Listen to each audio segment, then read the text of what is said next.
Bien, vamos a ir comenzando esta primer defensa de tesis de la maestría en Arte y Sociedad en Latinoamérica. Eh, Como no vamos a estirar mucho más el comienzo para no estirar lo que a veces se denomina agonía, pero puede ser un momento de felicidad para Bárbara también. Eh, y bueno, es especial porque es la primera también, y por eso en esta ocasión me gustaría pedirle a Mario Valiente, el decano de la Facultad de Arte de la Universidad Nacional del Centro de la Provincia de Buenos Aires, que nos diga unas palabras, y luego Ana Silva, que es la directora de la maestría.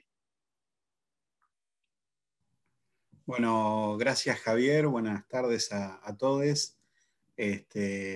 Bienvenidos de alguna manera a este espacio virtual de la facultad que, bueno, lamentablemente en este último tiempo se ha transformado en nuestro espacio más habitual,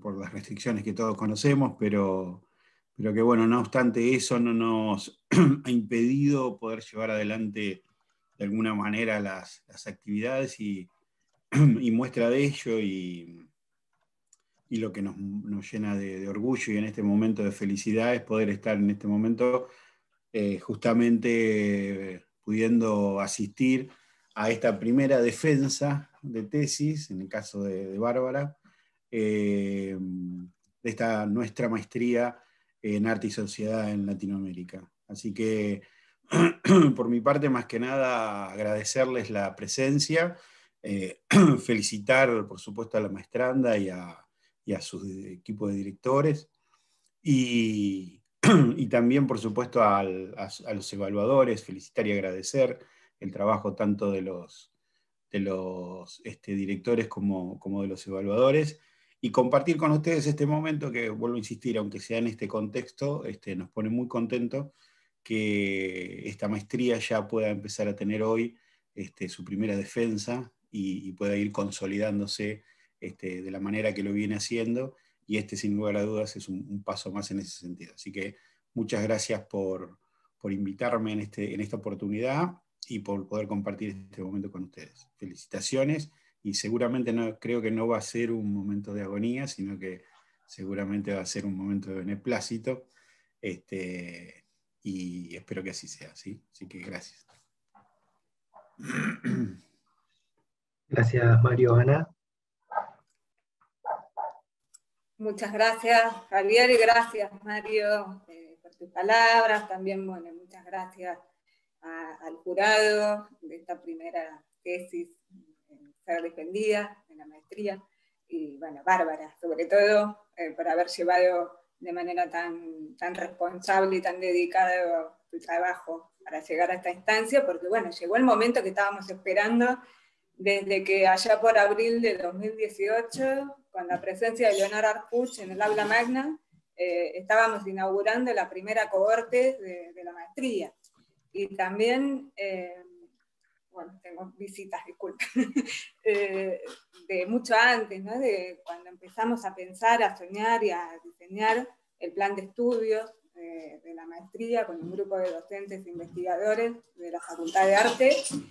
Así que, bueno, es una emoción muy grande la de poder estar hoy celebrando esta defensa, que en mi caso me encuentra en un doble involucramiento, ¿no? Como coordinadora de la maestría por un lado, pero también como directora de la tesis. Así que, bueno, para no hacer más larga esta presentación, le damos la palabra a Bárbara, que pueda iniciar con sus palabras.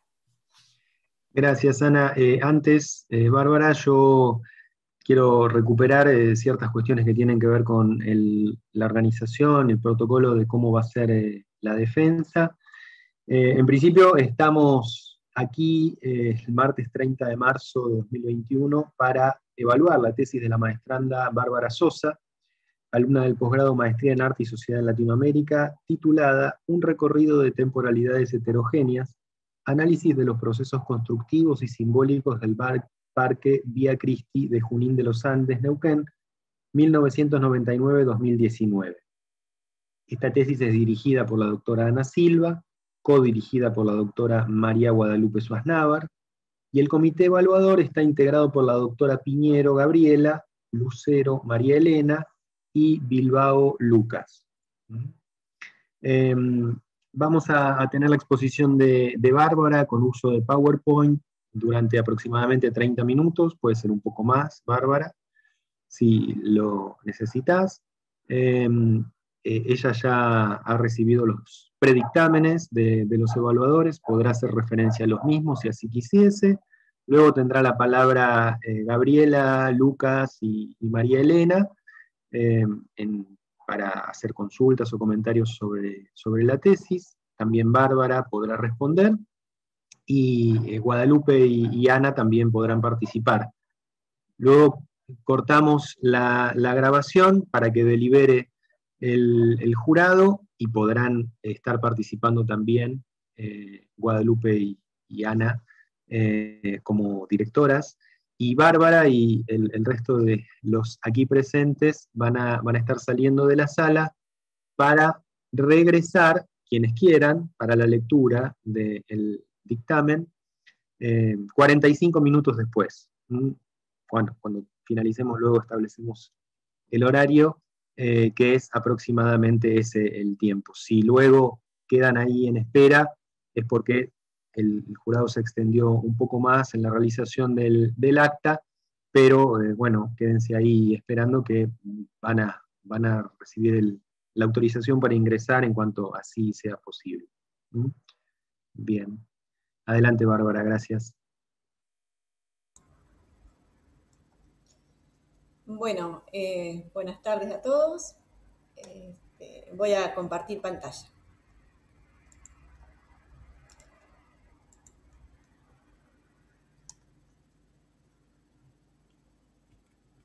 Bien.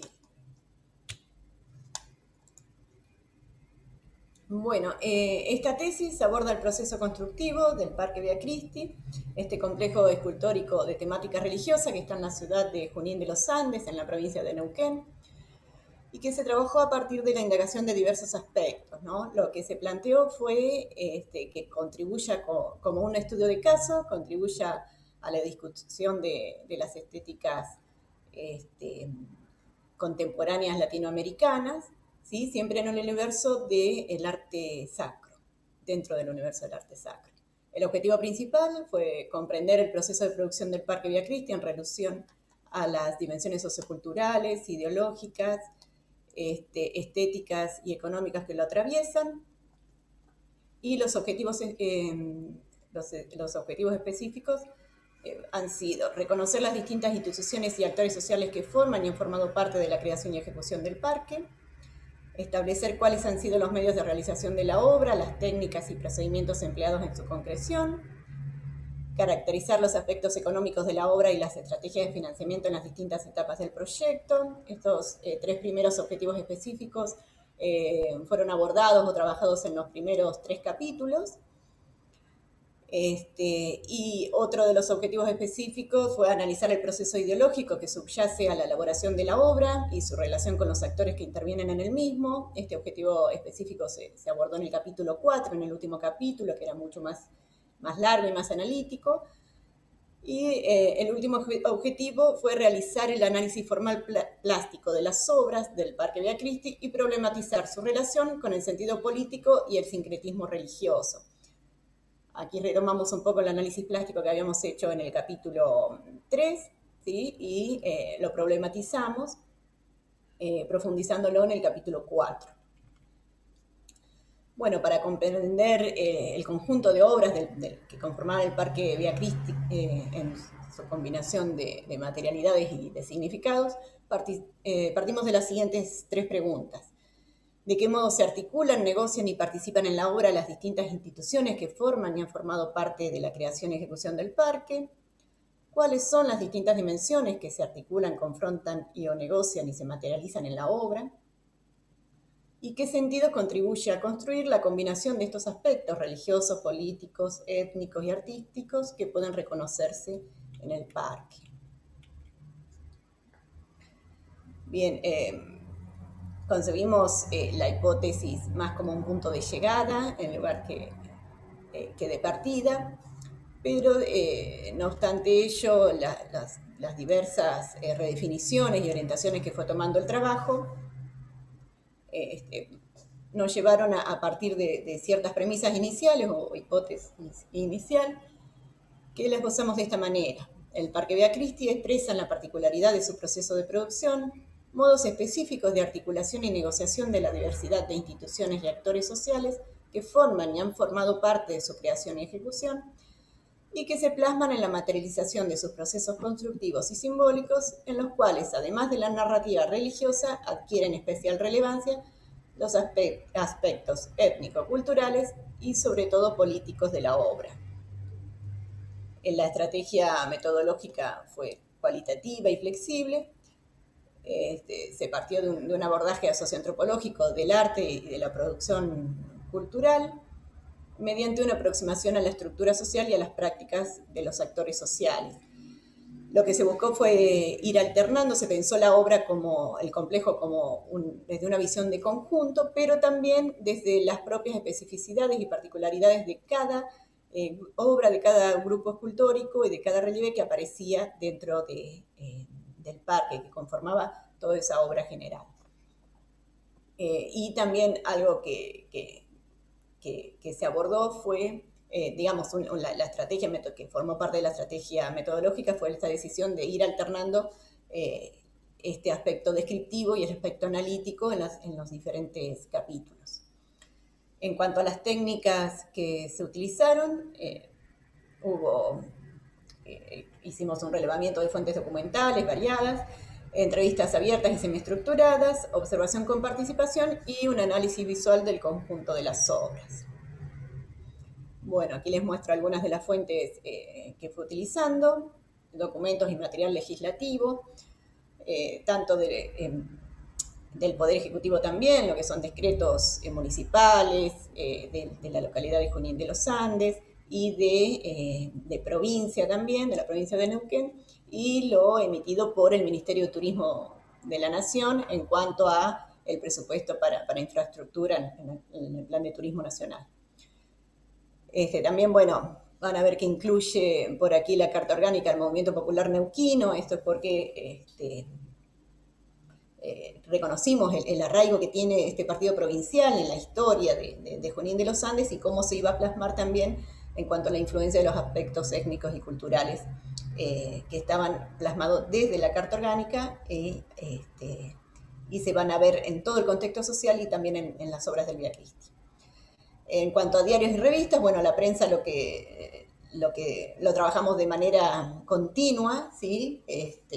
No solo prensa del momento en que se estaba haciendo el parque, que llevó una construcción de 20 años, sino también prensa actual y cómo todavía se lo comunicaba, cómo iba cambiando ese tipo de discurso desde la prensa, ¿sí? O desde las páginas oficiales, y también desde la propia iglesia, ¿sí? Sea el Centro de Espiritualidad Salesiana, o sea, la Congregación Salesiana en Junín de los Andes, la Congregación Salesiana a nivel regional, con el Boletín Salesiano, que está por aquí, y la Iglesia a nivel nacional, o sea, la palabra bien oficial, mediante la Agencia Informativa Católica Argentina, ¿no? En cuanto a material multimedial, bueno, la revisión de páginas web, de difusión turística, material gráfico e impreso de difusión turística, por ejemplo, los folletos que se dan a nivel provincial, los folletos que se dan en las oficinas de turismo de ahí de Junín de los Andes, cómo fue cambiando antes y después de la culminación de la obra esta concepción del turismo a nivel local y cómo se fue arraigando en el desarrollo turístico religioso a nivel regional. Planos del proyecto inicial, fotografías de la construcción, publicaciones del Ministerio de Turismo, las publicaciones de difusión realizadas por instituciones locales vinculadas al arte, porque más que nada los otros artistas que participaron de la obra, muchos son locales y tienen su propia trayectoria dentro de lo que es Junín de los Andes. La película El Faro, que es una producción, un documental de producción de radio y televisión neuquina, y las rendiciones de los subsidios de Nación, ¿no? Del Ministerio de Turismo de la Nación. En cuanto a comunicaciones personales, tomamos, por supuesto, la visita guiada en el parque, los relatos de los distintos guías, los relatos de la gente que capacita, los guías también. Las comunicaciones orales de empleados municipales del área de turismo, más que nada nos dirigimos a las oficinas de turismo como turistas, no en forma de entrevistas, ¿no? Sino en distintos momentos, en distintos meses, pero como visitante, a ver cuál era la comprensión que había y la información que se va desde el Vía Cristis, respecto del Vía Cristis, perdón. Bueno, entrevistas abiertas y semiestructuradas al artista, a Alejandro Santana, que es el artista en jefe, digamos, del proyecto, y a otros artistas que han participado en el desarrollo y la construcción del parque. Y también a entrevistas a otros trabajadores del parque, trabajadores del taller, que no fue en forma de entrevista, sino por ahí eran en charlas más informales, en medio del trabajo del taller, o en rondas de mates, o en el momento en que ellos paraban algunos momentos de trabajar para socializar, ¿sí? Para que se podía conversar. No aceptaban ser grabados, ¿sí? Pero sí daban mucha información. Eso fue hasta febrero de 2020. A partir de marzo ya comienza el distanciamiento y el aislamiento, y las comunicaciones las continuamos, por supuesto, pero ya a distancia, ¿no? Por teléfono. Bueno, pensamos en 4 capítulos. En el capítulo 1, que hicimos como una introducción al contexto sociohistórico de Junín de los Andes, los antecedentes de la obra, ¿sí? que iban condicionando su surgimiento, los actores e instituciones, que era el primero de los objetivos, las consideraciones o resultados que fuimos sacando como para ir abonando lo que son las conclusiones del trabajo. Es esta caracterización de Junín de los Andes como un pasado, con su pasado fundacional como fortín de avanzada militar, ¿sí? Fundado en 1882, su variada composición demográfica con numerosas comunidades mapuche. Desde 1892 también está la congregación salesiana con el padre Domingo Milanesio, ahí en Junín de los Andes. Y cómo se fue plasmando o ha ido influenciando este componente étnico de los movimientos sociales y su profundización con la emergencia indígena de los años 90, y cómo va marcando la inscripción de la obra en esta población multicultural, y que también muchas veces el tema de la multiculturalidad o de que sea una obra que muchas veces se difunde con un sentido o con un discurso intercultural, tiene este arraigo en la propia demografía, ¿sí? En la propia caracterización demográfica de la ciudad. También las obras de Alejandro Santana, creemos que marcaron los antecedentes del Vía Cristis, favorecieron su surgimiento y consolidaron un flujo de inversiones públicas. Hay algunas obras que son anteriores al Vía Cristis, algunas obras de Santana en la región que son anteriores al Vía Cristis, que marcan y son las principales impulsoras de que se realice el Vía Cristis, que se lo elija a él para realizar este recorrido religioso, como por ejemplo el Vía Crucis de la Catedral de Bariloche. Y hay otras obras que van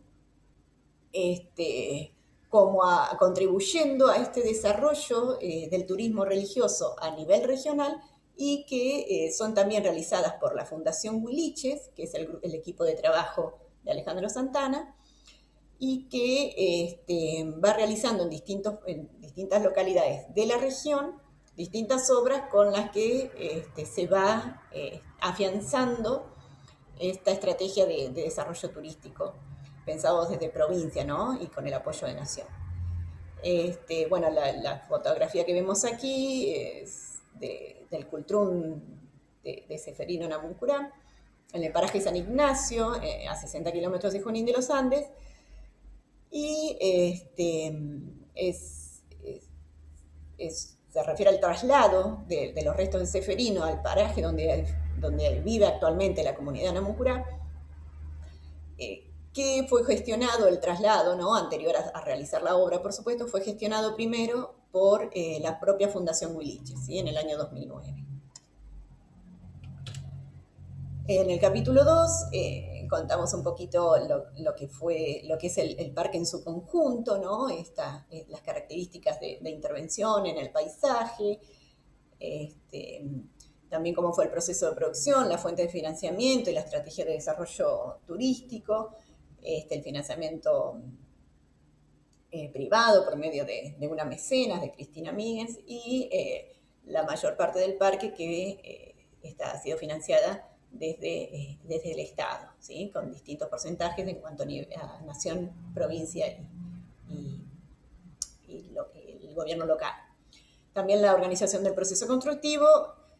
Respecto al proceso constructivo, lo que vimos es una alta rotación de los recursos humanos, que fue producto de el tema financiero, digamos, el flujo de recursos, ¿sí? Atravesó también la crisis del 2001, que fue un punto de inflexión también en el desarrollo del Vía Cristis. Vimos que, bueno, Alejandro Santana, dijimos que era el director, tiene el rol de director del proyecto. Desde 1999 hasta el año 2003, 2004, hubo un grupo de discusión inicial que estaba formado por el intendente, la gente de la congregación salesiana, de Junín de los Andes, Alejandro Santana, por supuesto, y dos sacerdotes locales, salesianos, y un ex sacerdote también. A partir del 2004 en adelante, bueno, se va desarmando el grupo, dijimos, producto de distintos factores, y a partir del 2004 en adelante ya todas las decisiones que tienen que ver con el desarrollo conceptual las lleva adelante Alejandro Santana, con el apoyo de Javier Besone, ¿sí? Que es un amigo de él que es profesor de historia, y cumplía el perfil como para ser un sostén importante para Santana en ese momento, y lo llama, desde que vivía en Buenos Aires, lo llama para que se mude ahí a Junín. Otra de las cuestiones que vimos, que los trabajadores se desempeñan a la par de los artistas, más que nada también porque comparten el mismo espacio de trabajo. Hay como dos grandes espacios de trabajo, no solo el Vía Cristis, ¿sí? Porque muchas de las obras, las esculturas y los relieves se terminan en el propio parque, sino también el taller, que está muy cerquita y permite que estén conviviendo todo el día tanto los artistas que están realizando las obras como otros trabajadores del parque, ¿sí? Que a veces desempeñan tareas en el taller y a veces en el parque. Bueno, la cantidad de artistas plásticos dijimos que había sido variada. Y en cuanto a la estructura general del complejo escultórico, tuvimos que organizarlo en dos grandes grupos. Las llamamos obras principales, a las que estaban incorporadas en la difusión oficial. Nos referimos a las que están en la página oficial del Vía Cristis, a las que figuran en las inauguraciones, ¿sí? Las inauguraciones de las estaciones. Se habla de las esculturas principales, de los grupos escultóricos, no de los relieves que van a aparecer después. Y lo mismo en el boletín salesiano, ¿sí? En las revistas de difusión. Y explicamos también en este capítulo la obra final, que es como la coronación, la obra cúlmine, que se destaca por su monumentalidad, ¿no? El Cristo Luz en la cima del cerro. Bueno, estos son algunos de los trabajadores del parque. A la izquierda Zulema, esta trabajadora del taller, y a esta altura casi una mano derecha de Alejandro Santana. Alejandro es el jefe del proyecto, ¿no? El artista y arquitecto con gran talento y que ha llevado adelante toda esta obra. Y Vanina González, que nunca gusta ser retratada sola, sino con sus esculturas, trabajadora del parque, comunicadora y guía. Está en esta foto abrazando a otra de las trabajadoras una artista del Vía Cristis, que participó con varias de sus obras, bueno, actualmente fallecida y quedó inmortalizada en una figura, porque muchos de los trabajadores y de los artistas también oficiaban de modelo vivo. Bueno, en el capítulo 3 nos introdujimos un poco en lo que son otro tipo de categorías para describir las obras y abordarlas. El tema, ¿no? El relato, la narrativa, qué es lo que qué temas se tocan, qué es lo que se narra en el Vía Cristis. El uso de textos, que fue un elemento muy importante, a veces presentado de distintas maneras, a veces como refuerzo a cada obra, a cada estación, a cada tema. Algunas obras que tienen texto, otras que no lo tienen. Algunos textos son producción propia de Javier Bessone. Otros cuando el tema era muy, muy delicado o sabían ellos que era muy controversial, que iba a haber como mucha confrontación, lo que hacían era tomar el texto de algún personaje como con más poder o mejor posicionado que el mismo trabajador del parque, ¿no? Y como por ejemplo palabras de Monseñor Jaime de Nevares, palabras de Juan Pablo II, para reforzar la idea de lo que se quería decir en esa estación. Bueno, vemos con todo esto, aparecen temas, por supuesto que los detallé ahí en la tesis, que tienen que ver con el género, con la violencia, con la pobreza, el neoliberalismo, distintas problemáticas sociales, el tema de la quita de las tierras a los pueblos originarios, que ahora lo vamos a ver. Entonces vemos que en general hay una intención de hacer uso del espacio público como espacio de confrontación y de lucha por los sentidos sociales. Dijimos que es un arte vinculado al indigenismo, porque la concepción de la obra es llevada adelante por un grupo de personas que no pertenece a las comunidades de pueblos originarios, y el desarrollo conceptual nos estamos refiriendo, sí hay personas de las comunidades que trabajan dentro del Vía Cristis.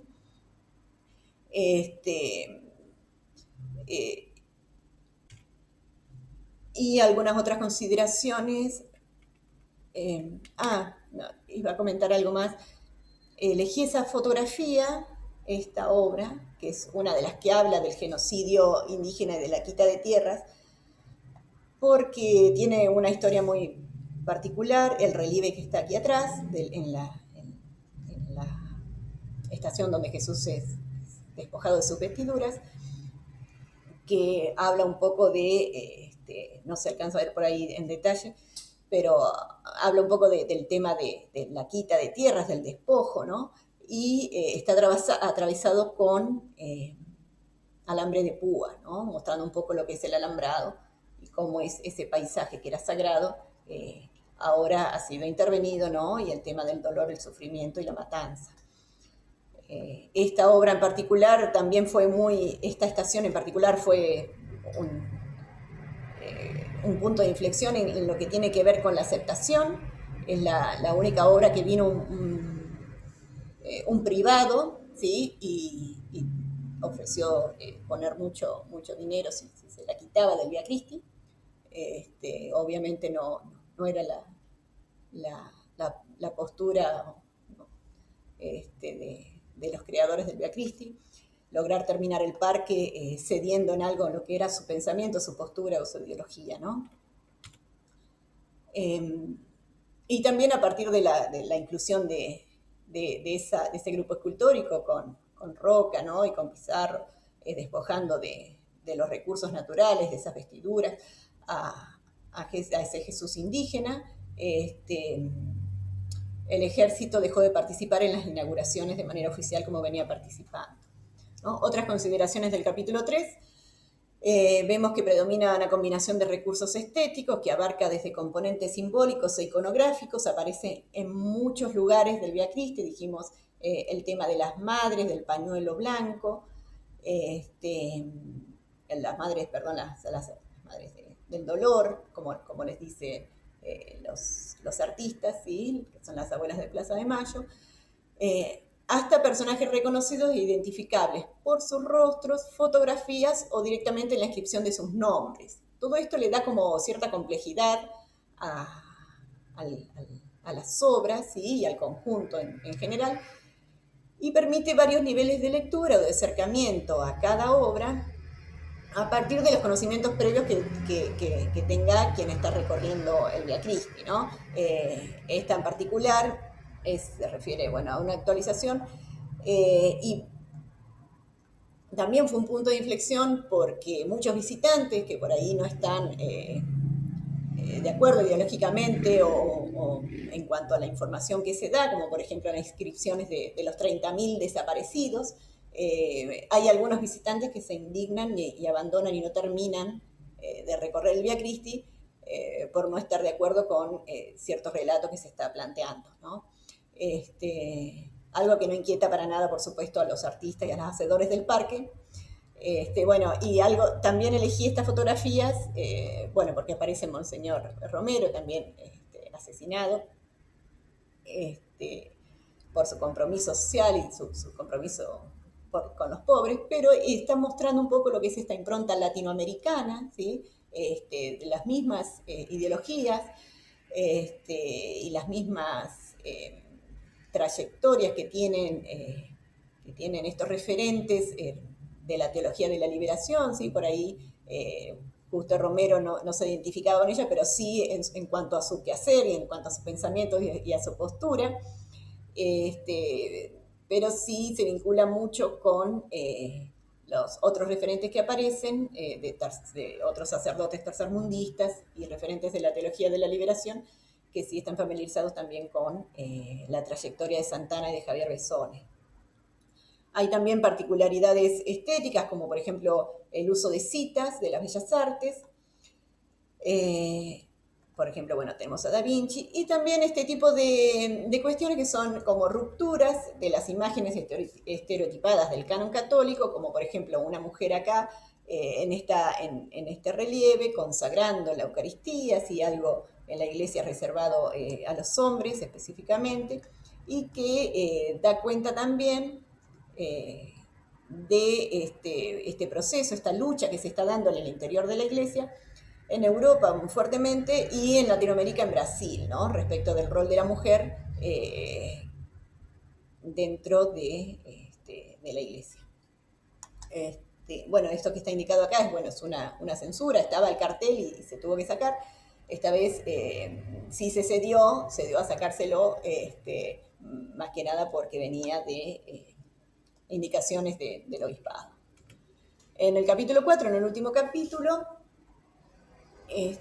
bueno, profundizamos un poco lo que es las distintas dimensiones ideológicas, la impronta salesiana, ¿no? Cómo se materializaban los postulados y el quehacer pastoral del espíritu salesiano ahí, ¿sí? Y de la congregación, por supuesto, los distintos personajes.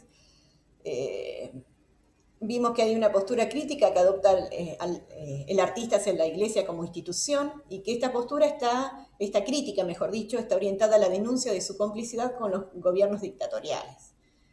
Hay claramente acá en esta obra una grieta. No es la única obra que habla sobre la iglesia y que muestra esta postura crítica, pero bueno, es por ahí la que mejor la ejemplifica, ¿no? Este quiebre dentro de la propia institución, y que también conocemos con la lucha y el pasado de lo que han sufrido en épocas de dictaduras y anteriores, y en la década del 60 también, los sacerdotes tercermundistas, ¿no? O lo que era la Iglesia del Pueblo. Vemos que hay una contribución a la elaboración de la memoria social y colectiva más amplia sobre el pasado reciente. Una inscripción de la trayectoria militante de Santana y también de Javier Besone y de su compromiso social como laico en las villas de Buenos Aires. Y bueno, que se hace una lectura del presente que retoma los postulados de la teología de la liberación y de los sacerdotes tercermundistas. Hay mucha referencia, ¿sí? a estas vertientes de la iglesia, directamente con, no solo desde los postulados, sino también directamente con los rostros y los nombres de estas personas. Vemos que el sentido que se construye sobre la relación iglesia y comunidades mapuche se vincula a un solo enfoque, el convivio con los integrantes de las comunidades que adoptaron la fe católica, ¿sí?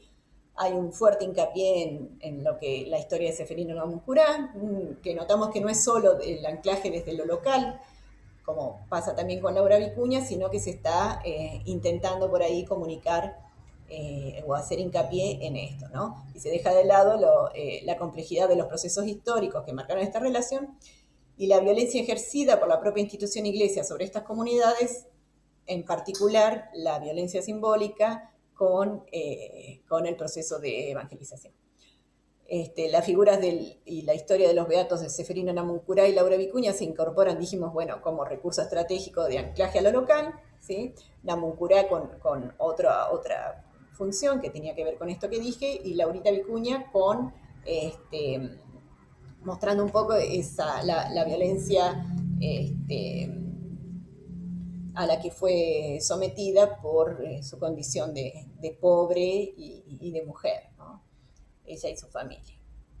Bien, vemos que hay rupturas o elementos que entran en tensión. Esta es otra de las conclusiones de este capítulo y que forma parte también de las conclusiones finales. Desde la visualidad, ¿sí? El tema de, bueno, aquí puse un ejemplo de las escenas. Vemos una escena bíblica donde Jesús está sanando a un hombre manco y que aparece este personaje, ¿sí? Con traje y corbata, y que, bueno, forma parte luego de una actualización en enero del 2019, donde el artista incorpora las siglas del Fondo Monetario Internacional, ¿no? En un claro contexto leído desde el presente nuevamente, ¿no? Está simbolizando, bueno, Domingo Cavallo de la época de los 90, pero también esta actualización pertenece a una época del gobierno de Mauricio Macri. Vemos que se habla también, bien, aquí incorporé que en los relieves también hay este tipo de rupturas, es el caso de la incorporación de obras de Carlos Baldora. Carlos Baldora vivió en Buenos Aires hasta la crisis del 2001 y trasladó un poco de la estética urbana que él tenía en sus pinturas, la traslada al diseño de los relieves, ¿sí? Entonces vemos uno de los relieves que mostramos en la tesis, que habla de la pobreza, ¿sí? De los niños que viven en la calle, los niños que comen de la basura, y están escenificados en este escenario de shopping, de automóviles, de cines, ¿no? Algo que es ajeno a Junín de los Andes, pero que trae su impronta Carlos Baldora y lo plasma y queda dentro del Vía Christi, ¿no? Y vemos que por casos como estos nos lleva a pensar que hay también una relación de negociación en el propio proceso creativo del grupo de artistas, en el que Santana debió sostener a veces su condición de artista y de jefe de proyecto y por ahí negociar hasta dónde las premisas iban a dejar de ser consideradas por los propios artistas que eran artistas invitados por él para participar de la obra. Bueno, en cuanto a las conclusiones generales de la tesis, el análisis del Parque Escultórico Vía Christi permite problematizar, desde sus articulaciones específicas, los modos de inscripción de lo político en las artes, ¿sí? Salimos de lo que es la relación entre arte y política para ya ponerlo en esta mirada de Nelly Richard. Pensamos que el parque participa de manera dinámica en la producción discursiva sobre asuntos que atraviesan e imbrican lo político, lo religioso, lo étnico y lo estético con la construcción de narrativas de memoria y movilizando referencias a temporalidades heterogéneas, ¿no? Continuamente esta mixtura. En el caso estudiado se inscribe en una producción de sentidos abierta y dinámica en la que se dan actualizaciones artísticas e intervenciones que dialogan con el contexto social, ¿sí? Vimos muchos casos de esas actualizaciones, como por ejemplo esta que está aquí a la derecha, que es del año 2019 también de enero de 2019, y habla de febrero de 2019, y es la incorporación de una frase dentro del camino, ¿sí? entre dos grupos escultóricos, que dice Lula libre, Milagros libre, Latinoamérica libre, ¿no? De vuelta a esta impronta latinoamericana también. Las obras analizadas, no son un producto, un punto de llegada de un proceso de producción, sino que ellas son también parte de un proceso dinámico de resignificación, ¿no?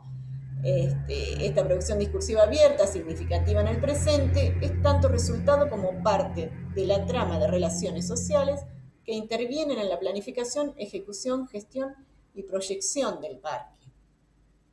No representa o refleja temas o significados persistentes externos a la obra, sino que interviene creando visualidad y materializando figuraciones concretas, ¿no? De vuelta el tema del uso del espacio público, y más que nada también a partir de la incorporación de la obra final, que está muy, muy cerca del centro urbano. Para quienes no conocen Junín de los Andes, hay una distancia similar como hay desde el Calvario de acá de Tandil al centro urbano, o sea, está como integrado, ¿sí? Está en la montaña, pero bien, bien cerquita de la avenida principal.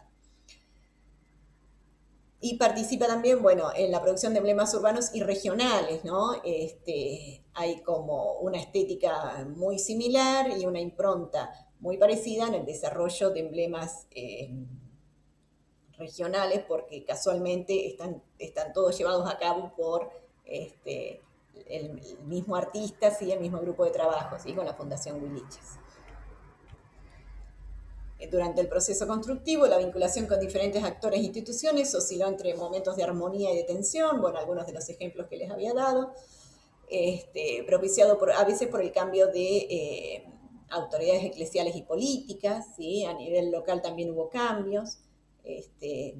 Estuvo durante 12 años el mismo intendente, que es Quique Campos, que es Enrique Campos, quien le da el primer impulso, ¿sí? Apoya el desarrollo de la obra los primeros 12 años.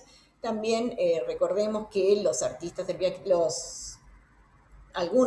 Vía Cristis y casi todos los trabajadores del Vía Cristis son empleados municipales, ¿sí? También vimos que se introduce la idea de interseccionalidad que atraviesa todo el conjunto y muestra la violencia ejercida desde los distintos grupos de poder y sectores dominantes en un sistema que imbrica género, sexualidad, etnia, clase y territorio, ¿sí? Esto lo vimos mucho también en la obra. La trayectoria del escultor y de los salesianos locales vinculados al grupo de discusión inicial y de Javier Bessone les permitió repensar el pasado haciendo una relectura de y desde el presente, de forma individual pero también colectiva, ¿no? En el grupo de discusión inicial, que era este grupo de 5 o 6 personas, muchos tenían un pasado común de pastoral, digamos, en la región, en la misma región. A su vez hay coincidencias también con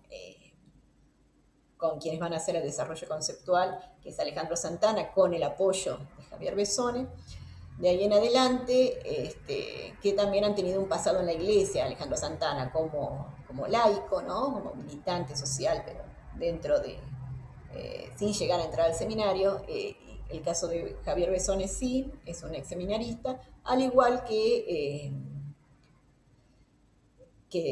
Antonio de Bernardín, que es un ex sacerdote, ¿sí? Que por las mismas razones que Javier Bessone pasan a ser laicos, digamos, se salen de lo que es la iglesia, ¿no? De ocupar un rol oficial en la iglesia.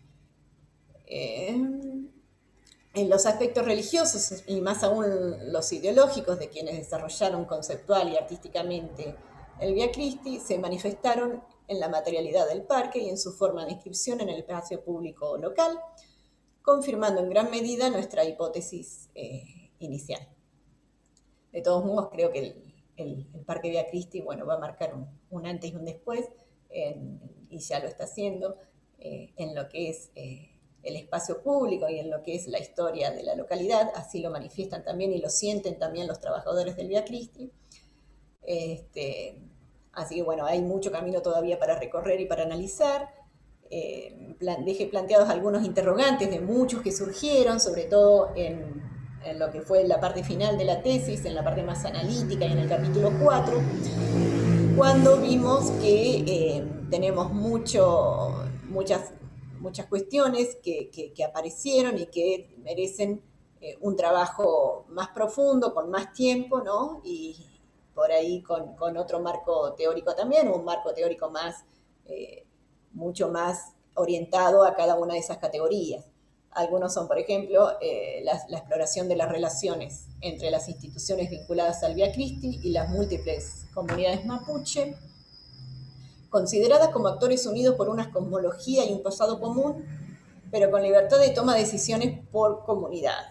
¿Sí? Esto es algo que vimos y que es fundamental, por eso no se puede caer en un reduccionismo de pensar, de ir con ideas ya preestablecidas y pensar que se puede hacer un trabajo así rápidamente, ¿no? O como una parte de una investigación, sino que merece toda una investigación aparte. La profundización del análisis del proceso de construcción de la memoria en el espacio público local, no solo en el Vía Cristis, sino en otras tipos de inscripciones o prácticas artísticas que hemos visto en el casco urbano. La ampliación de las manifestaciones de la religiosidad popular en torno y en el contexto del parque, surgieron muchas cosas interesantes que habría también que estudiarlas con tiempo y en detalle. Y la recepción de la obra en diferentes públicos y visitantes es algo que no obedecía a los objetivos de nuestra investigación, pero que también creemos que puede dar muchos elementos de análisis para interpretar este tipo de prácticas estéticas, ¿no? Así que bueno, muchas gracias.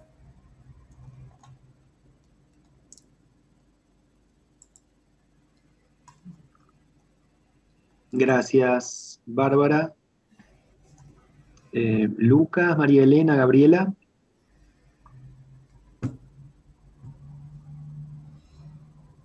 No sé, no nos pusimos de acuerdo previamente. No sé quién quiere empezar. ¿Quieren que empiece yo? Dale, Gaby. Bueno, yo realmente señalé un par de cosas que me gustaría recuperar de la investigación de Bárbara.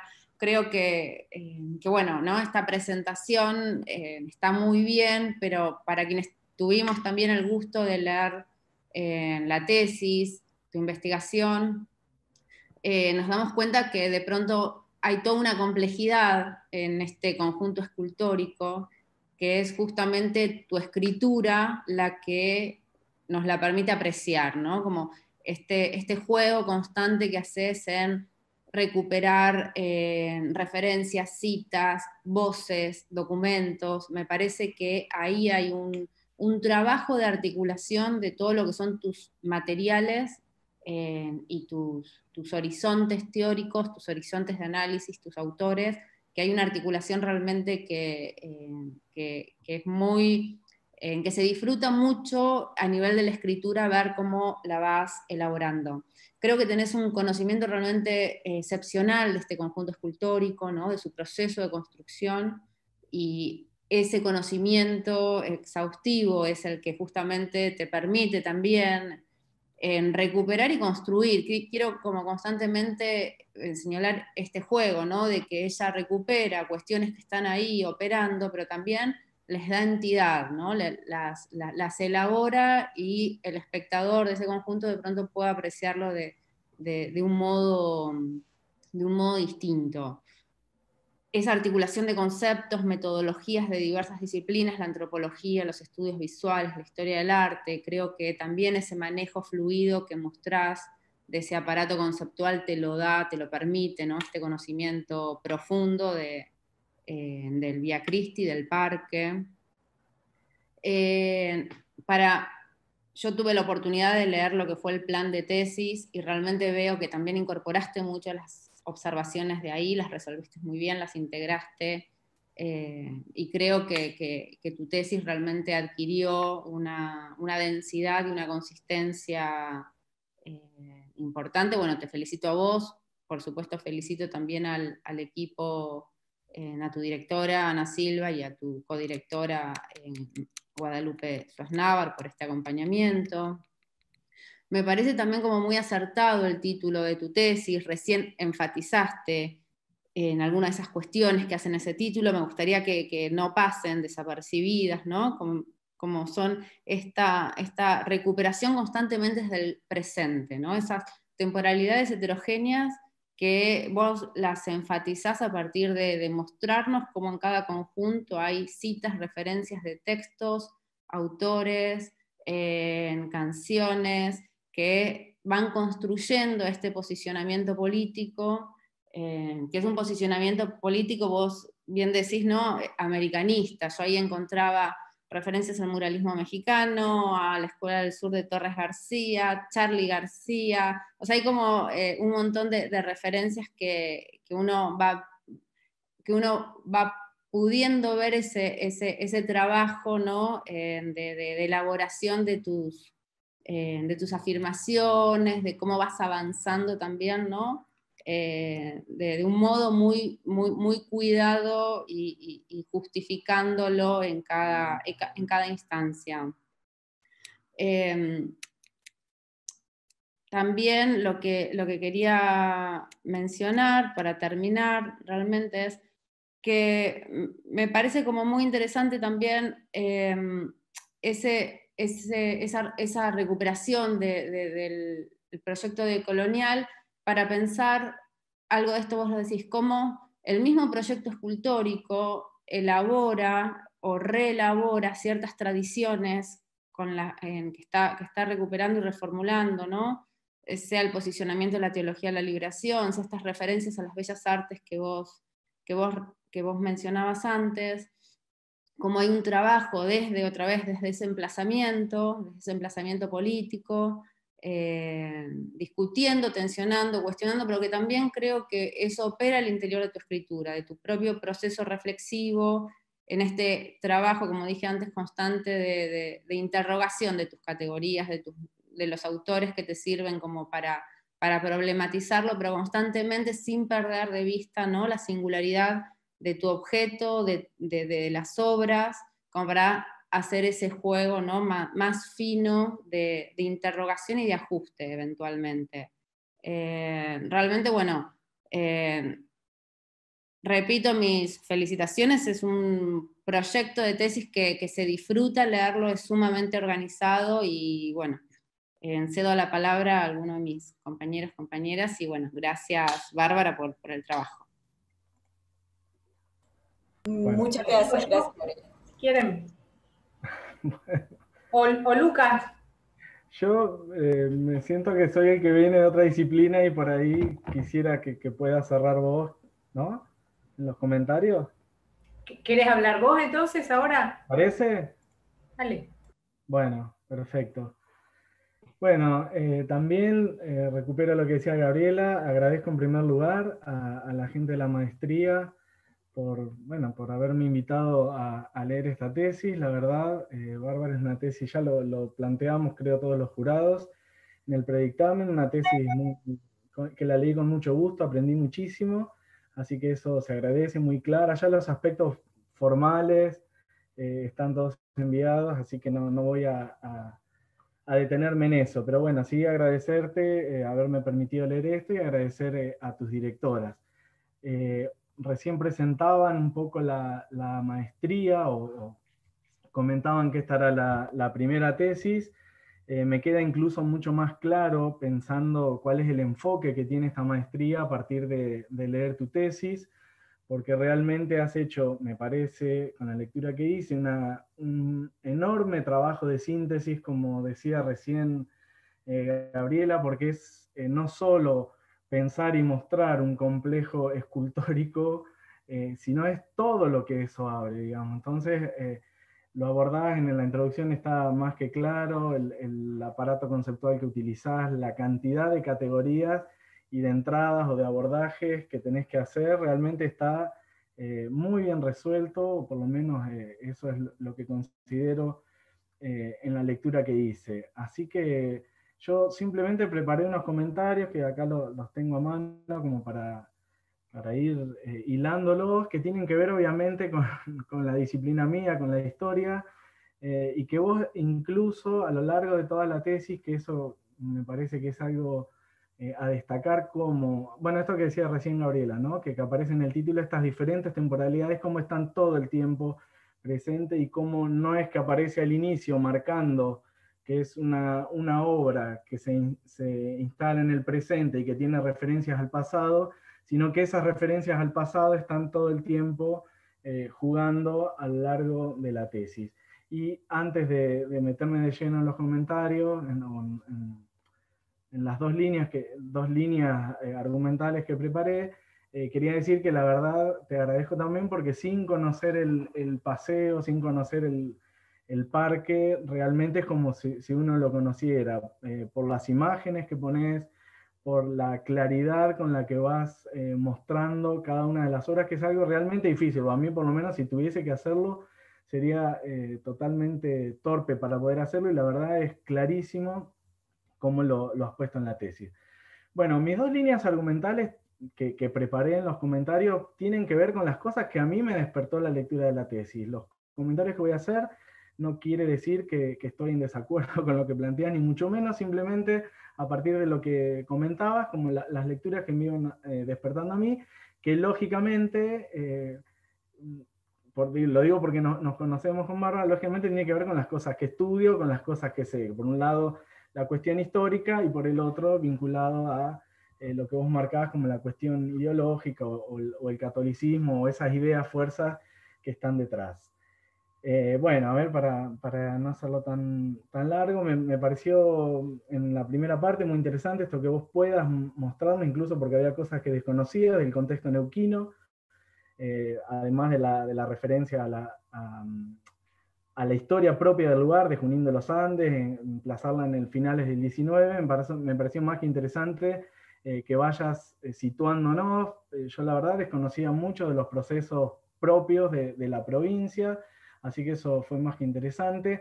Y después otra cosa interesante en este primer capítulo, respecto al nacimiento del Vía Cristis, o por lo menos que a mí me ayudó mucho, es que nos haya situado en cada uno o cada una de los autores, escultoras, escultores, arquitectos, quienes fueron diseñando y pensando, porque eso también nos permite a nosotros ver cuál es la materia prima que está pensando y creando. Para mí eso realmente fue muy importante y te lo agradezco. Algunas cosas comprendí más, cuando, sobre todo con el alma mater del proyecto, que es Santana. Aquí hay un punto interesante, creo, que es cuando mencionás en un par de oportunidades que se forja de la mano de Ricciardelli. Y digo, no es el cura Ricciardelli, digamos, que está en las villas de Retiro, pero no es un dato al pasar, sino que después me va a permitir también incluso pensar algunas cuestiones cuando veía el capítulo 4.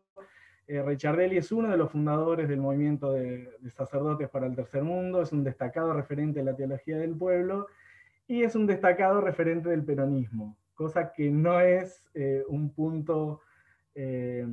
por ahora diría que no es un punto a dejar de lado, sino al contrario, porque me parece que en algunas cosas eso después vamos a ver cómo se cuela. Ricciardelli, uno de los que vuelve con Perón en el charter, para que nos ubiquemos, está bien, en el contexto de los 70, ¿no? Pero quiero decir, ha sido una figura realmente clave en Santana, me parece, por leyendo tu tesis, y que me parece que ha impregnado más de lo que al menos, o me parece que ha impregnado mucho, o se ve mucho en la obra. Bueno, dos cosas en esto. Pero bueno, quiero adelantar para no hacerlo muy largo. Pero bueno, me pareció impactante el trabajo comunitario que aparece detrás del Vía Cristis, cómo aparece pensado, creado y sostenido, digamos, vos lo marcás muy bien también, eso se refleja, cómo abordás los objetivos que te habías planteado, ¿sí? Porque aparece un conjunto de actores que vos no solo los retratás, sino que los ponés en diálogo todo el tiempo. Entonces aparecen los sacerdotes, las religiosas, el poder ejecutivo local, provincial y nacional. Se entrecruzan esas miradas, esas lógicas, incluso en ese cruzamiento de lógicas también aparecen algunas de tipo más tradicionales, como son los padrinazgos, ¿no? Que vos recién mencionabas, ¿no? Estas mecenas. Así que esto aparece en el primer capítulo.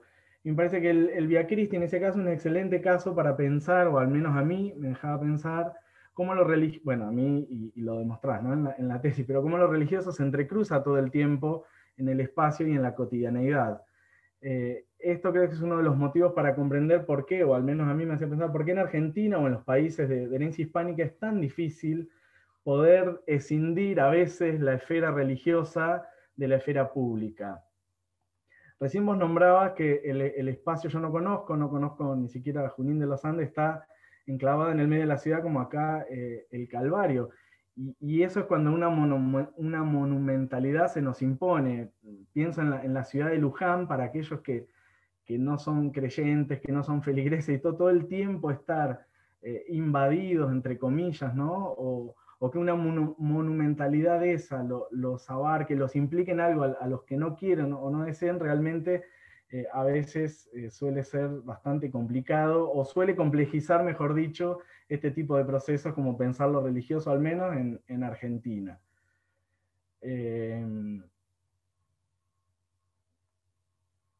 Bueno, y segundo punto, segundo punto respecto a esta primera parte, el nacimiento del Vía Cristis, que está unido a la presencia, vos marcabas, del lugar que tiene Laura Vicuña como beata local ahí en el sur.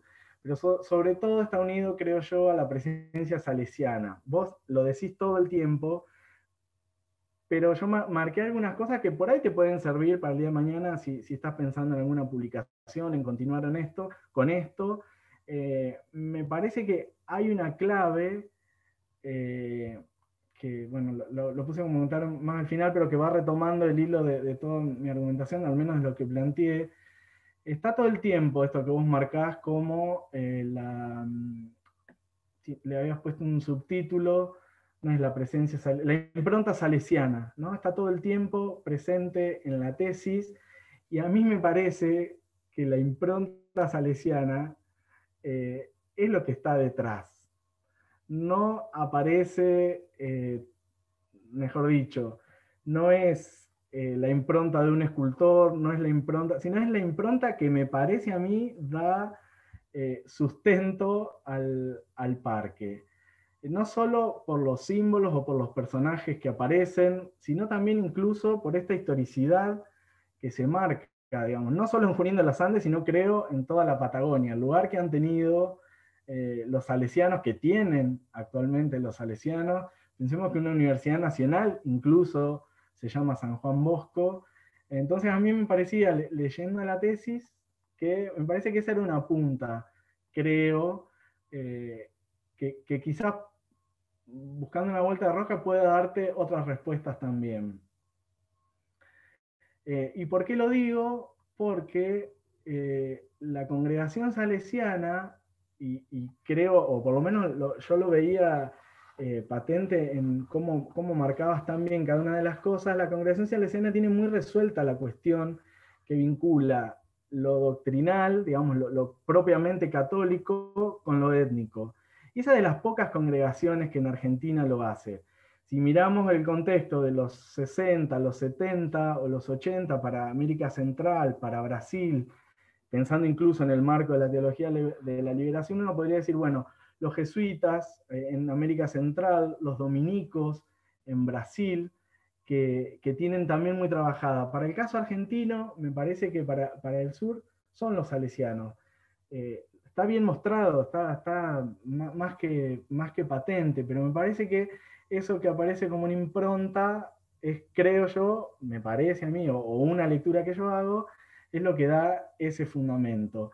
¿Y por qué también lo digo? Porque es un catolicismo que también está romanizado, es decir, articula lo étnico, lo integra, lo muestra, pero al mismo tiempo es un catolicismo romanizado. Recién vos lo decís en la tesis y lo mencionaba con algunas cosas, cuando al catolicismo romano algunas cosas no le gustan, hieren, quiebran, bueno, no me gusta, y lo hacen saber, ¿no? Presionan, che, saquen el cartel, che, fíjense, de maneras quizás sutiles, de no romper, pero eso está, aparece, y me parece que en la tesis está. Vuelvo sobre ese tema, o amplío un poquito más lo que había pensado.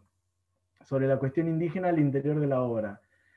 Me parece que la tesis tuya refleja muy bien esta tensión que existe todo el tiempo, ¿no? Yo lo noté, lo pones en muchos pasajes o lo, digamos, asoma esto, quiero decir que está todo el tiempo presente, pero está clarísimo, en la página 138 vos ponés, en el complejo escultórico hay una intención de transmitir un mensaje de encuentro, más de culturas que de religiones, siempre manteniendo la tónica de un relato desde el cristianismo, que es la base de toda la obra, aun cuando hay ciertas irrupciones sincréticas con la cosmología mapuche. Es decir, lo vas mostrando todo el tiempo y me parece que la tesis refleja muy bien esta tensión. Es decir, los grupos escultóricos están cargados de simbología mapuche, ¿sí? Pero en algún momento tiene que aparecer como ese equilibrio, de manera de no romper, ¿no? El mismo Santana en las entrevistas que vos ponés, aparece. Y ahí, ¿por qué lo digo? ¿Por qué digo? Por esto que vos bien marcás de la...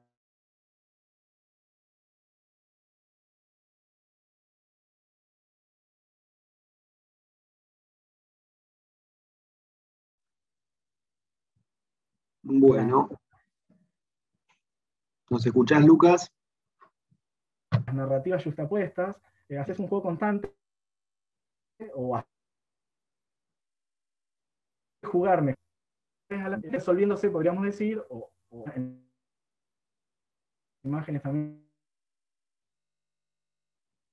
aparecen, terminan resolviéndose hacia la mía, ¿sí? Aparecen los malos, los conquistadores,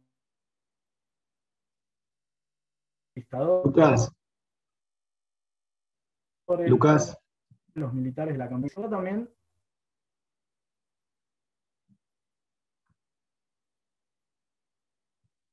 Lucas. María Elena, yo te pediría si querés seguir vos hasta que Lucas mejore su conexión y termina. Sí, aparte, gracias porque mi conexión también está inestable. Yo voy a intentar hacer una especie de cierre provisorio, más allá de que Lucas vuelva otra vez a la exposición. Bueno, en principio felicitarte, Bárbara, la tesis es magnífica, está muy bien escrita.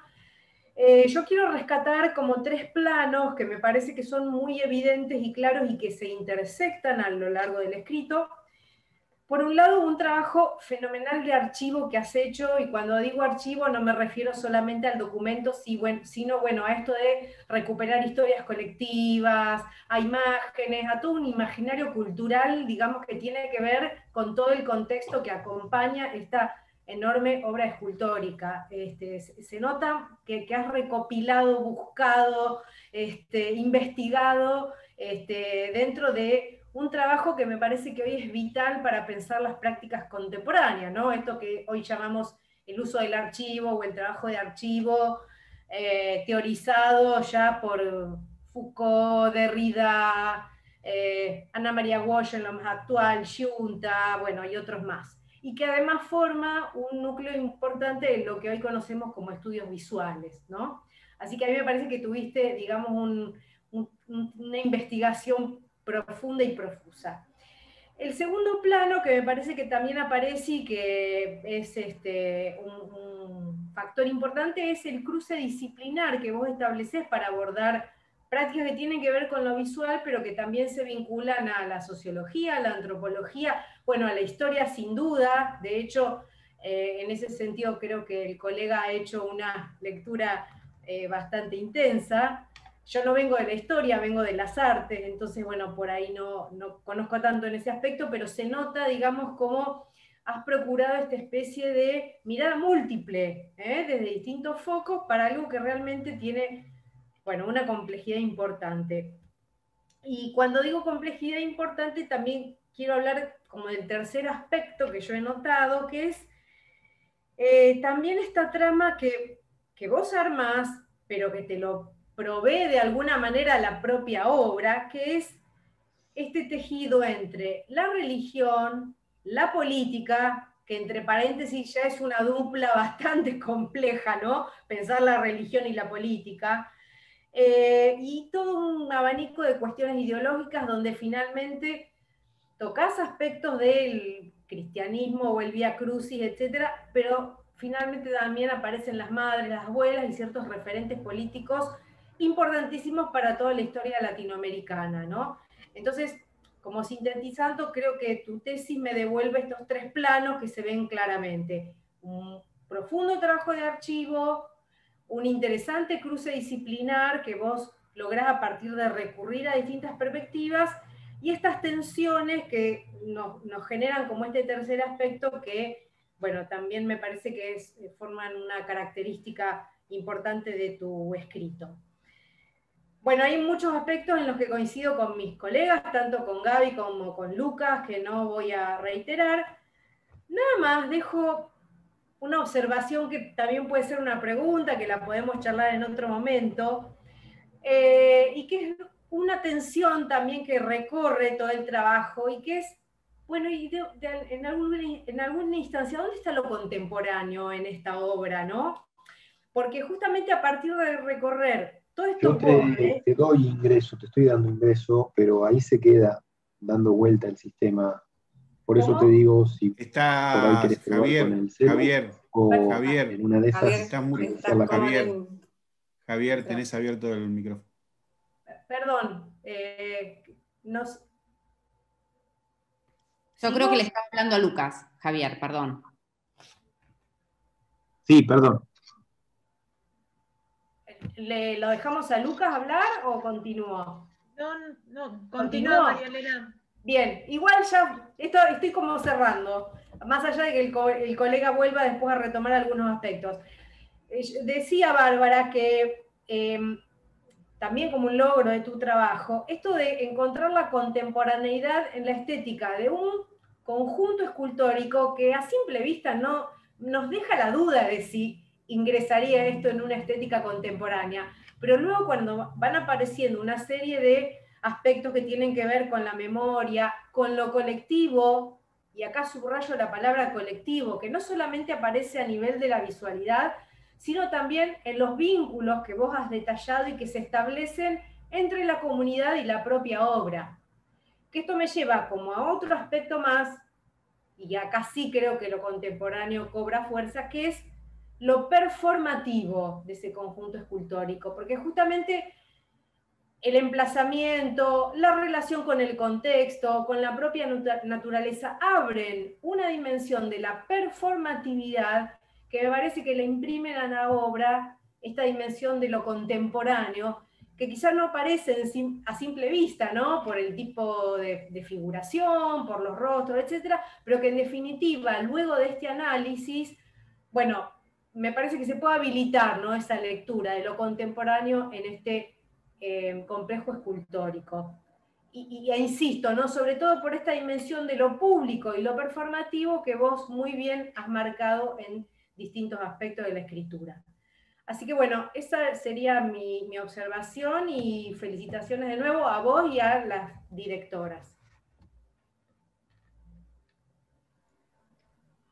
Bien, ahí está tratando de reiniciar Lucas. Bárbara, ¿vos querías hacer algún comentario, alguna apreciación a partir de lo que te dijeron Gabriela, Lucas y María Elena?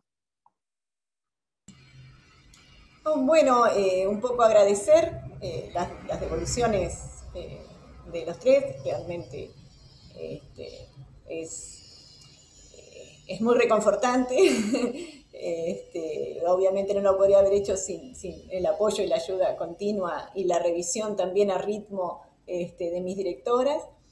Respecto de los comentarios que hacía María Elena, sí, esto de la contemporaneidad también traída no solo desde la visualidad de la obra, de la estética, sino también desde el propio proceso constructivo del parque, desde el propio sistema de organización del trabajo, esto que hablábamos de, bueno, está en la narrativa de la obra el tema del trabajo solidario, el tema de la pobreza, el tema de la marginalidad, Pero también en el taller Vía Cristis, si llegaba una persona pidiéndole trabajo a Alejandro Santana, que era una persona que estaba en situación de pobreza o en una situación de marginalidad, Santana con sus propias obras, ¿sí? Y en su propio quehacer, y no solo Santana, sino el grupo de trabajo, ¿sí? Actuaban por ahí, por lo que los testimonios que ellos mismos cuentan, ¿no? Que cuentan los trabajadores del Vía Cristis, y todos coinciden en lo mismo. Siempre había este espíritu de solidaridad, ¿no? Y los valores que por ahí se intentaban transmitir desde el discurso o desde el relato de la obra, ¿no? Y por ahí este juego de materialidades, como por ejemplo, más allá de que es una estética por ahí bien renacentista, ¿no? El tema de las esculturas, ¿no? Pero el tema de los relieves, de los alambres de púa, algunas intervenciones con hierro, las fotografías que se van cambiando y se van actualizando, esta especie de grafitis simulados en el piso, ¿no? Y continuamente la inclusión de leyendas como, bueno, ni una menos y ese tipo de cosas te transmiten continuamente a lo que es la contemporaneidad. Más a partir de este año que ya se deben poner en cualquier momento las últimas actualizaciones que incluyen a Rafael Nahuel, a Santiago Maldonado, ¿no? Y a Carlos Fuente Alba.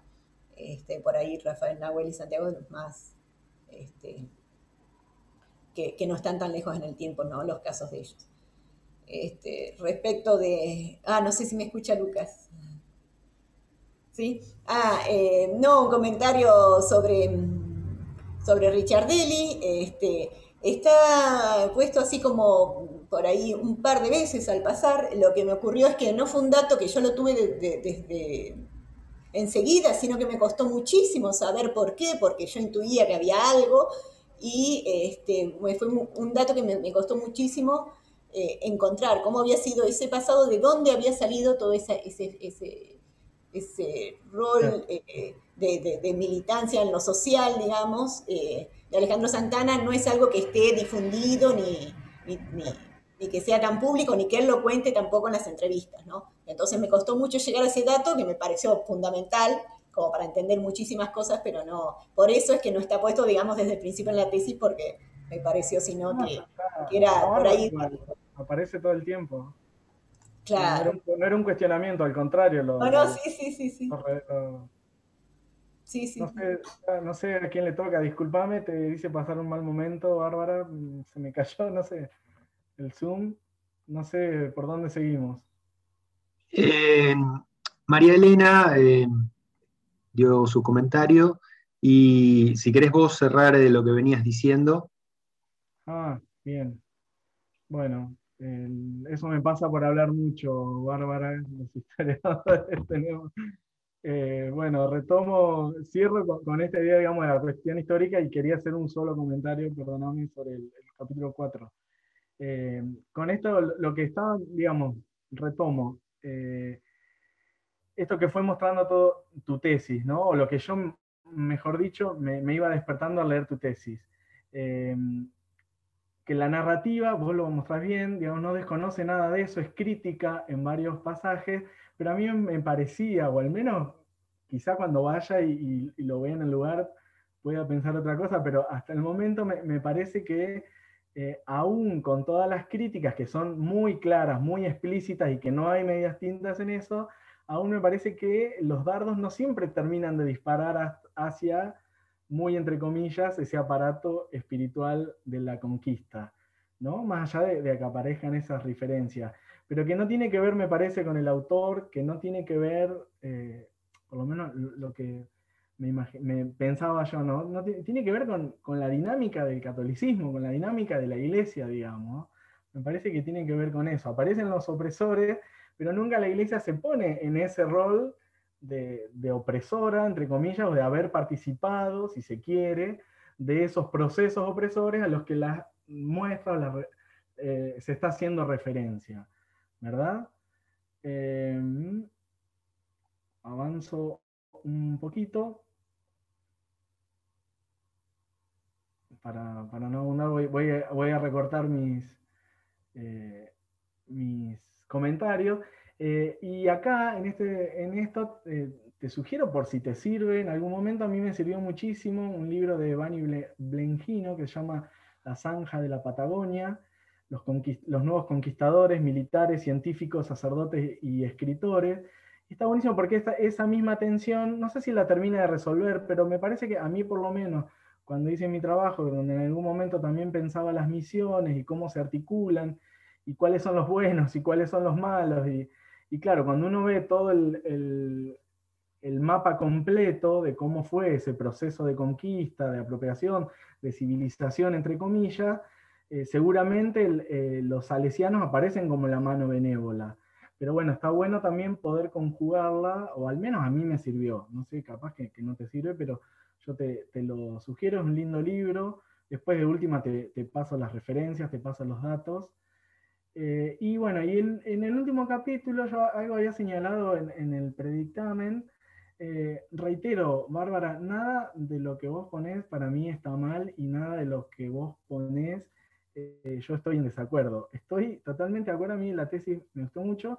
Simplemente vuelvo sobre algunas cosas que me disparó, ¿no? Que pensó. Y en este capítulo 4, en la dimensión ideológica de la Iglesia latinoamericana y la teología de la liberación, que quizás es por ahí el que más podía hacerte un comentario, en el complejo escultórico, en el Vía Christi, la teología de la liberación aparece, el movimiento de curas para el tercer mundo aparece, pero me parece que en Argentina ambas experiencias obviamente se entrecruzan con una lógica, con un sentido, pero yo no sé si en Argentina, tal como la conocemos, existió esta corriente tan fuerte como es la teología de la liberación. La teología de la liberación, en primer lugar, es una reflexión teológica, o sea que en ese sentido, digo, no es que no existió, pero esa reflexión teológica se basa en un conjunto de prácticas, de agentes, ¿sí? de reflexiones también, que todo ese conjunto de cosas uno le podría poner el mote de teología de la liberación. Ahora en Argentina no tomó fuerza esta teología de la liberación. Sí tomó una vertiente, sí tomó fuerza una vertiente de esa teología de la liberación, que es lo que conocemos como una teología del pueblo, que a mí me parece que está muy presente en este complejo escultórico. Por eso hoy te decía que creo yo, que la impronta es la impronta salesiana dentro de esta corriente de la teología del pueblo, que a su vez es una corriente dentro de la teología de la liberación. Con esto, digo, capaz que no te sirven nada estos comentarios, pero simplemente te los digo o los comparto en esa línea. A mí me sirvió mucho en su momento un libro clásico de Michael Lowy, donde él, bueno, es uno de los primeros que por lo menos sistematiza muchas de las reflexiones que se fueron dando desde los años 70, desde los años 60, 70, este es un libro de los 90. Bueno, ahí describía por qué pensaba yo que era más una teología del pueblo. Hay algunos elementos que comparten. Y esta teología del pueblo, si uno tuviese que marcar como cierta diferencia con la teología de la liberación, me parece que está mucho más enraizada en una definición histórico-cultural, ¿sí? Y no toma como un esquema de análisis el marxismo, que sí es la clave, digamos, de la teología, o una de las claves para pensar esa reflexión teológica de la teología de la liberación. La idea de la teología del pueblo es una teología más bien basada en una idea de pueblo, de nación, de cultura compartida, y ahí, por eso hacía referencia al principio y vuelvo, por eso ahí es tan importante el peronismo.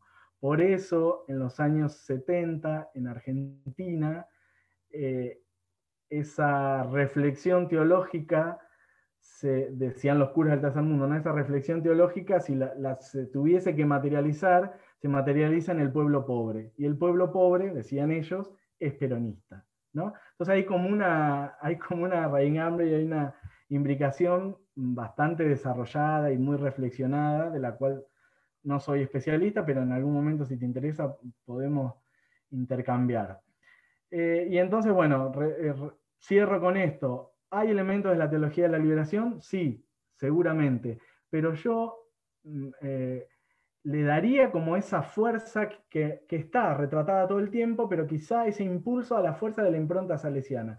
A mí me parece, es una visión mía, ¿no? Pero me parece que ese conjunto está hablando más de la capacidad que han tenido los salesianos, la capacidad exitosa que han tenido los salesianos para crear una narrativa, para crear una simbología, antes que los elementos más fuertes de una teología de la liberación. Me parece que incluso pensándolo así, o arrimando quizás algunas líneas más acerca de esta impronta salesiana, me parece que salen mucho más a flote muchas de las cosas que están planteadas en la tesis. Bueno, te vuelvo a pedir disculpas que se me cortó. Hay más comentarios, de última, algún día también nos juntamos o te los paso por correo o algo, no tengo problema. Había hecho más comentarios, pero para no hacerlo tan larguero,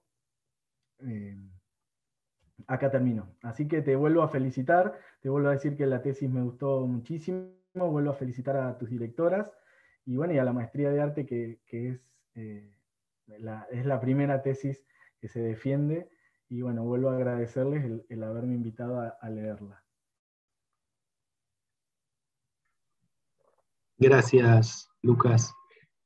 Bárbara, ¿querías agregar algo antes de dar paso a Ana y a Guadalupe? No, agradecer porque si no vamos a demorarnos mucho. Pero sí, por ahí tomo eso que me decís, seguro, lo considero muy, muy acertado. Por ahí la necesidad de nombrarla como teología de la liberación venía a raíz del primer relieve que te recibe cuando vos entras al Vía Christi, que tiene un rostro muy, muy grande de Elder Cámara, y él es, bueno, uno de los fundadores de la teología, y sí o sí, medio como que tenía que estar, y está continuamente esta ruptura de salirse de lo local e ir a lo latinoamericano directamente, ¿no? Esta incursión de otros referentes de la iglesia, de este movimiento, pero de otros países, ¿no? Entonces, por ahí, venía por ahí, pero obviamente al hacer una lectura de conjunto es muy acertado lo que mencionás. Así que bueno, gracias. Ana, Guadalupe, ¿querían decir algo? Sí, bueno, solamente quería reiterar el agradecimiento a Bárbara por haber tenido el placer de acompañar este recorrido de tesis, que bueno, coincidirá Guadalupe, ¿no? Que fue un disfrute lo minucioso del trabajo de Bárbara y lo exhaustivo, y estábamos en la instancia final de la revisión del cierre, y ella chequeaba un dato, una interpretación, decía, bueno, acá no agregamos una nota al pie, una aclaración. Realmente fue un gusto ver cómo trabajaste las fuentes, el trabajo de campo, cómo lo aprovechaste. Fue muy, muy rico el proceso en ese sentido.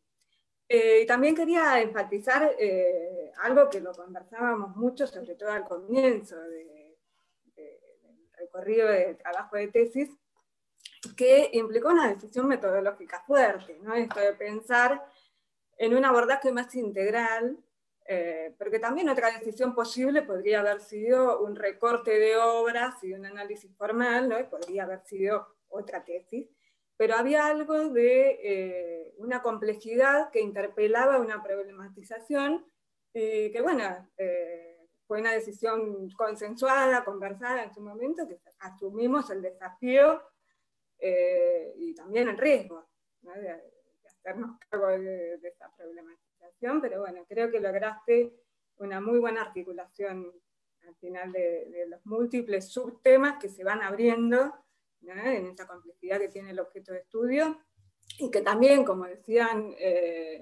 las y el integrante del jurado, cada uno de ellas como se nutre, digamos, de discusiones procedentes de distintas disciplinas, tiene una densidad conceptual y toda una historia de debates detrás, que bueno, era muy desafiante. Pero bueno, vuelvo a insistir con Y muchas gracias al jurado también por sus comentarios y sus apreciaciones. Bueno, no voy a repetir lo que Ana planteó, coincido totalmente, fue un placer acompañar a Bárbara el laburo, la verdad que es todo un desafío, digamos, el trabajo hasta detectivesco que hizo Bárbara de ir buscando cuestiones, indicios, digamos, tratar de construir sin caer en que eso es algo que fue una decisión en conjunto, no caer en el análisis formal, estático y canónico, ¿no? que estamos a veces acostumbrados cuando trabajamos lo que es obras, digamos, y principalmente cuestiones ligadas al espacio público. Felicitar a Bárbara, obviamente, porque se puso recontra el hombro todos los comentarios, correcciones, ideas que también con Ana íbamos teniendo, digamos, a medida de cómo, a veces es un desafío justamente, bueno, ¿cómo hacemos para que no sea una tesis de 600 páginas, ¿no? Cuando hay un objeto de estudio que tiene tanto para decir y tanto para contarnos y que no tenemos tantos antecedentes, y bueno, la verdad que ha sido sumamente gratificante. Agradecerles muchísimo a los jurados porque han hecho una lectura sumamente consciente y minuciosa, y creo que han podido darle a Bárbara un montón de comentarios para pensar y para seguir trabajando, y que también, yo entiendo estos procesos y creo que todos coincidimos que estas instancias también son instancias de aprendizaje para todos, no solamente para un tesista, sino para quienes dirigimos tesis y para quienes evaluamos tesis, también son instancias de aprendizaje, y la verdad que muy, muy gratificante toda la experiencia. Así que bueno, sumo a lo que dijo Ana, también para la facultad y para todos nosotros, la primera defensa de la tesis de una maestría que es nueva, es también un poco como de cierta responsabilidad, ¿no? y que compartimos colectivamente, y que creo que pudimos llegar, gracias al trabajo y al esfuerzo de Bárbara, a un buen puerto. Así que bueno, muchísimas gracias. Bueno, gracias a todos. Entonces, ahora invitaríamos a salir de la sala a Bárbara y a todos quienes están presentes para volver luego. Sí, ya vamos a abrir la posibilidad de hacer un aplauso generalizado luego de la lectura del dictamen. Entonces son las 3:36. Digamos que podríamos volver a encontrarnos a las 4:10, podrían volver a intentar conectarse. Si están en espera algunos minutos, no se preocupen, eso quiere decir que se está terminando de ajustar el acta para su lectura, quédense ahí en espera. Bueno, les esperamos dentro de un ratito. Gracias. Bien, muchas gracias por haber esperado.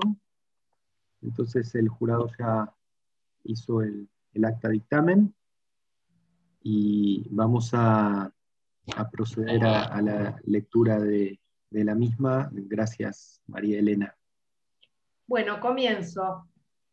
En Tandil, Buenos Aires, Argentina, siendo las 14 horas del día martes 30 de marzo del 2021, se procede a evaluar la tesis de la maestranda Sosa Bárbara, documento de identidad 27605-850, alumna del posgrado Maestría en Arte y Sociedad en Latinoamérica, titulada Un recorrido de temporalidades heterogéneas.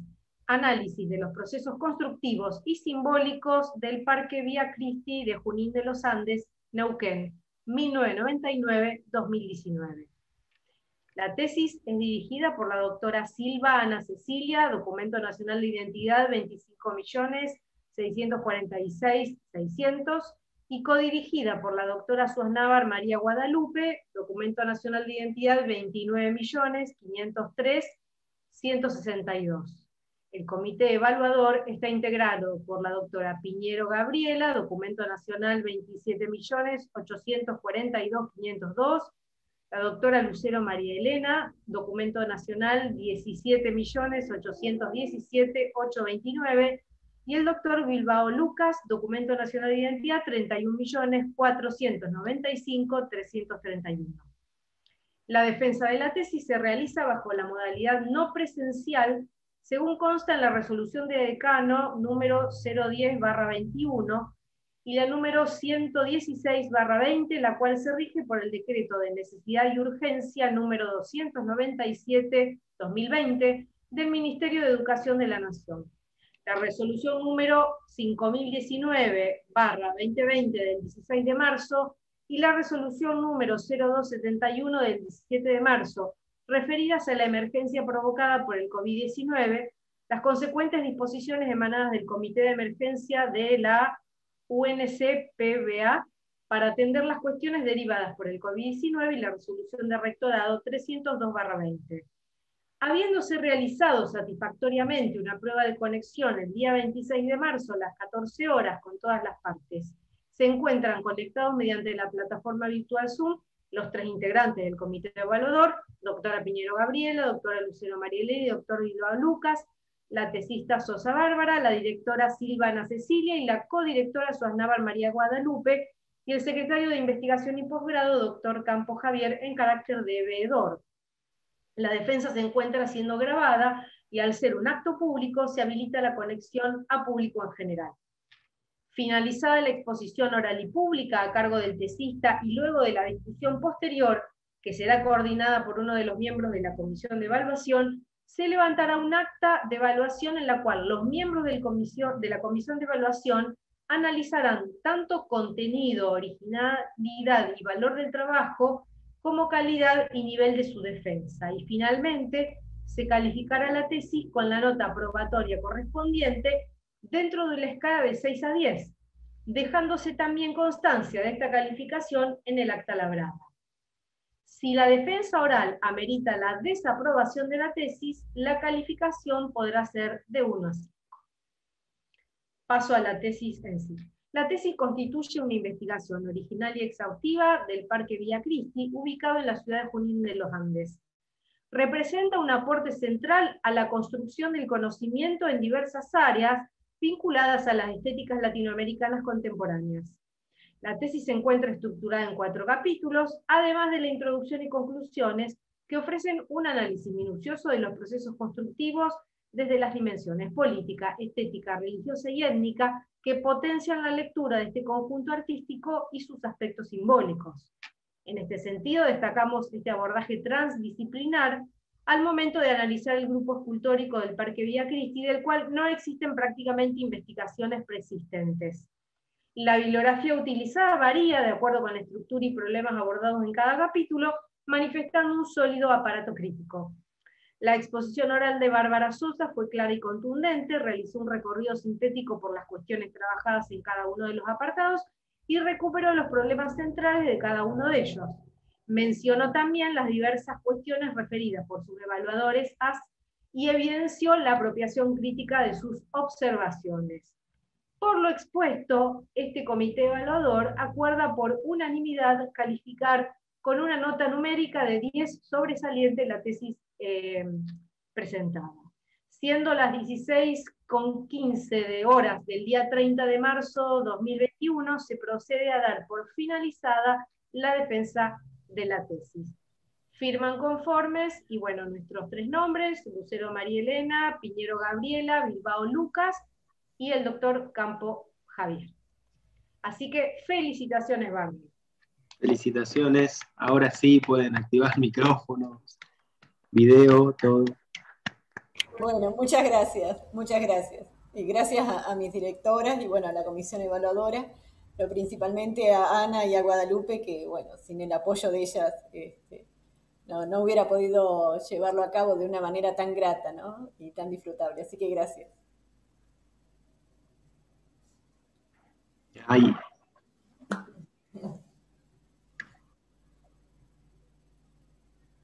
Miembros de la Comisión Académica de Posgrado también presentes.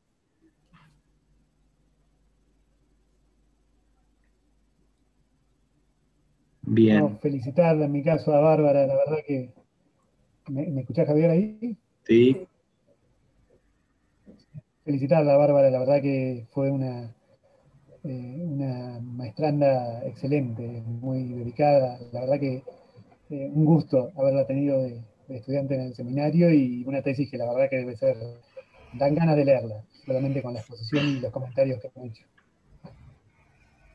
Muchas gracias. Gracias. Bueno, muchas gracias a todos por estar.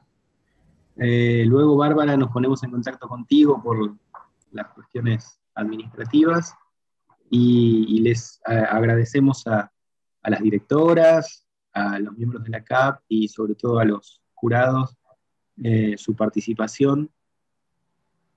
Hasta la próxima defensa de tesis que esperamos sea pronto.